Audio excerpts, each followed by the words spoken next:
بسم اللہ الرحمن الرحیم۔ السلام علیکم ورحمۃ اللہ وبرکاتہ۔ پاگل دیوانے اونٹ کو رسول اللہ صلی اللہ علیہ وآلہ وسلم نے کیا حکم دیا؟ بنی نجارہ کے ایک باغ میں دیوانہ اونٹ گھس آیا۔ جو شخص بھی اس باغ میں آتا وہ اونٹ اسے کاٹنے کو دوڑتا۔ لوگ بڑے پریشان تھے اور حضور اکرم صلی اللہ علیہ وآلہ وسلم کی خدمت میں حاضر ہوئے اور سارا قصہ عرض کیا۔ آپ صلی اللہ علیہ وآلہ وسلم نے فرمایا، چلو میں چلتا ہوں۔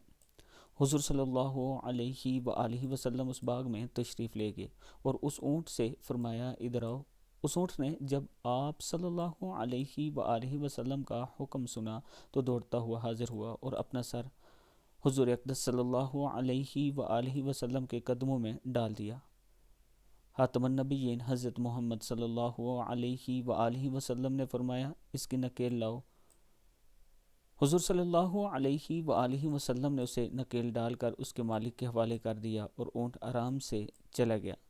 آپ صلی اللہ علیہ وآلہ وسلم نے پھر صحابہ کرام سے فرمایا، کافروں کے سوا مجھے زمین اور آسمان والے سب جانتے ہیں کہ میں اللہ کا رسول ہوں صلی اللہ علیہ وآلہ وسلم۔